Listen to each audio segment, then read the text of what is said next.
Hello दोस्तों, आप देख रहे हैं टी कोड इंडियन और आज हम बात करने वाले हैं एक बहुत ही इंटरेस्टिंग टॉपिक के ऊपर। आई एम श्योर आपको पता होगा कि हर एक देश में अलग अलग टाइप के बैंक होते हैं, जैसे कि कॉमर्शियल बैंक्स हो गया, cooperative bank, regional rural bank. हर एक देश का अपना एक सेंट्रल बैंक होता है, जैसे कि भारत का रिजर्व बैंक ऑफ इंडिया है।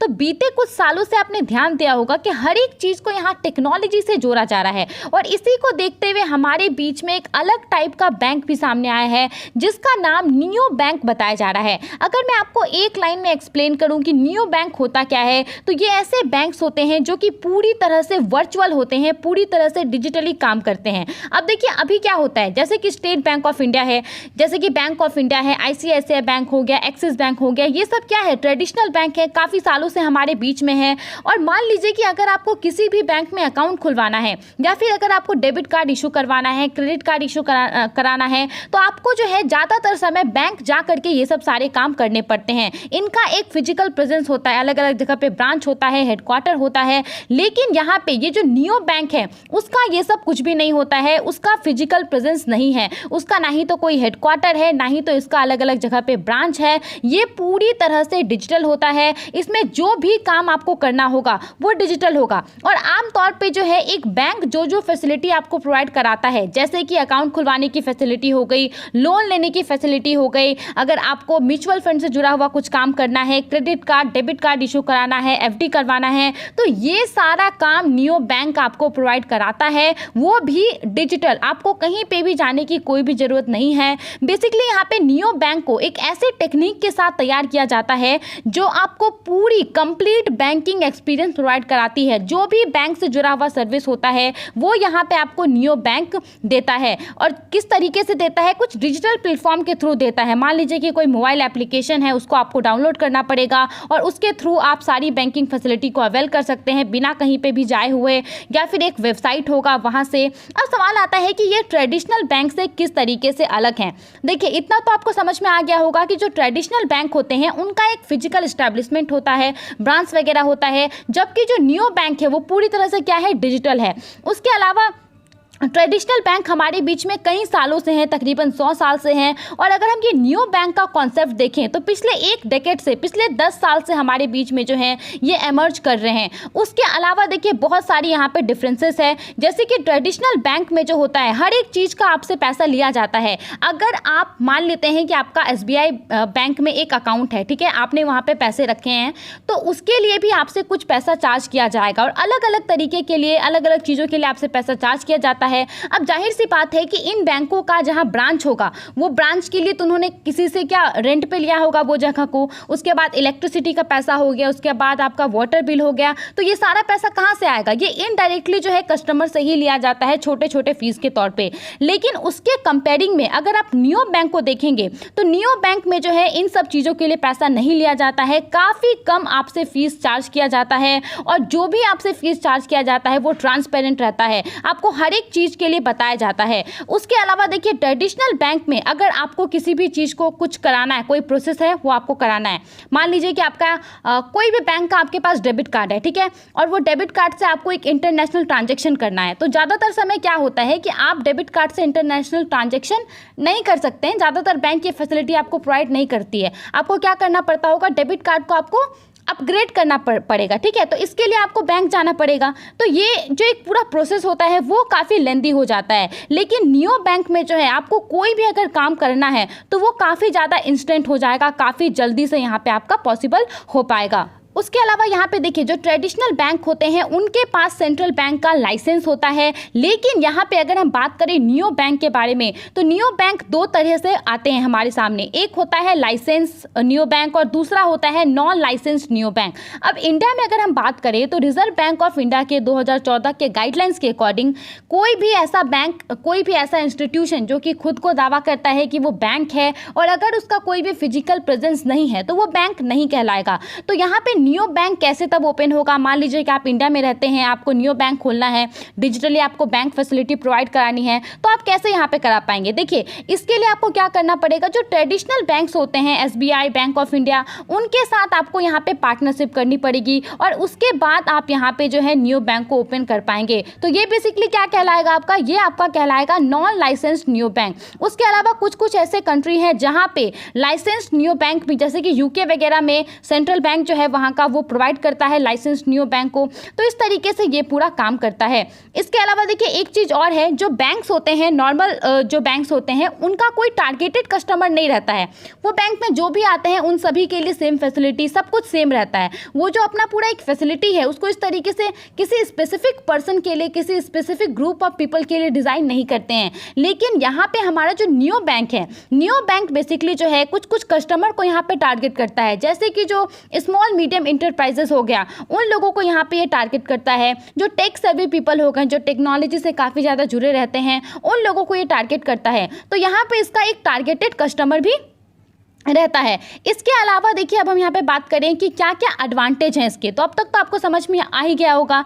सबसे पहले तो यहाँ पे हैसल फ्री अकाउंट क्रिएशन होता है। अगर आपको नियो बैंक के अंदर अकाउंट खुलवाना है तो आप आराम से विद इन मिनट जो है आप खुलवा सकते हैं। आपको एक एप्लीकेशन वगैरह डाउनलोड करना पड़ेगा और उसके बाद आप ये प्रोसेस कर सकते हैं। लेकिन वहीं अगर आप ट्रेडिशनल बैंक में अकाउंट खुलवाने के लिए जाएंगे तो आपको थोड़ा सा लंबा प्रोसेस से गुजरना पड़ेगा। हालांकि अभी ये काफ़ी ज़्यादा ठीक हो गया है, लेकिन फिर भी आपको थोड़ा सा लंबा प्रोसेस से गुजरना पड़ेगा। उसके अलावा देखिए, नियो बैंक के द्वारा जो भी आपको डेबिट कार्ड और क्रेडिट कार्ड जो भी प्रोवाइड कराई जाएगी, उससे आप आसान तरीके से इंटरनेशनल पेमेंट कर सकते हैं। लेकिन यहाँ पे जो ट्रेडिशनल बैंकों के द्वारा आपको डेबिट कार्ड या फिर क्रेडिट कार्ड प्रोवाइड कराई जाती है, उसमें इंटरनेशनल पेमेंट में दिक्कत आती है। उसके अलावा देखिए, नियो बैंक के द्वारा जो भी वेबसाइट या फिर ऐप को तैयार किया जाता है वो बहुत ही ज़्यादा सिंपल होता है, बहुत ही ज़्यादा क्लीन नीट होता है। ये यूज़र फ्रेंडली इंटरफेस होता है, कोई भी आसान तरीके से यूज़ कर सकता है।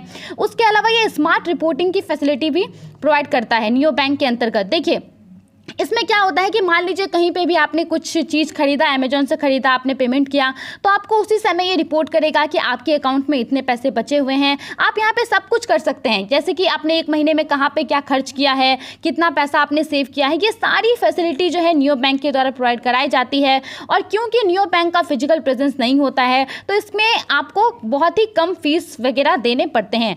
अगर डिसएडवांटेज की बात करें तो कुछ कुछ डिसएडवांटेज भी हैं इसके, जैसे कि वही लोग इसका इस्तेमाल कर सकते हैं जो कि टेक्नोलॉजी के साथ काफ़ी ज़्यादा कंफर्ट है, टेक्नोलॉजी का इस्तेमाल करते हैं। और क्योंकि देखिए, ये डायरेक्ट जो है रिजर्व बैंक ऑफ इंडिया के द्वारा इसको लाइसेंस नहीं मिला हुआ रहेगा, तो यहाँ पे ये ट्रेडिशनल बैंक के मुकाबले में थोड़ा सा कम रेगुलेटेड आप इसे कह सकते हैं। और क्योंकि इसका फिजिकल ब्रांच नहीं है तो लोगों का एक विश्वास जो है वो इनको जीतने में थोड़ा सा समय लगेगा, क्योंकि किसी के लिए भी पैसा जो है वो काफ़ी ज़्यादा इंपॉर्टेंट होता है। और अगर वो कहीं पे भी पैसा रखेगा तो जाहिर सी बात है कि वो थोड़ा सोच समझ के रखेगा। अब अगर हम इंडिया की बात करें कि इंडिया में क्या है नियो बैंक का स्टेटस, तो देखिए अभी फिलहाल जो है 10 से 11 नियो बैंक्स हैं हमारे देश में। और हर एक बैंक जो है यहाँ पे जितना भी नियो बैंक है उसने किसी ना किसी बैंक के साथ यहाँ पे पार्टनरशिप किया हुआ है। जैसे कि ICICI बैंक जो हो गया, उन्होंने यहाँ पे 3 नियो बैंक को वो सपोर्ट करे, जैसे कि फ्री हो गया, इंस्टेंट पे हो गया, येलो हो गया। उसी प्रकार से जो फेडरल बैंक है वो भी यहाँ पे 2 नियो बैंक को सपोर्ट कर रहे हैं, 5 मनी हो गया और यहाँ पे आपका जुपिटर हो गया। तो आप जानते हैं कि एक्चुअली ये काम कैसे करता है, ये जो पूरा नियो बैंक का कॉन्सेप्ट है वो काम कैसे करता है।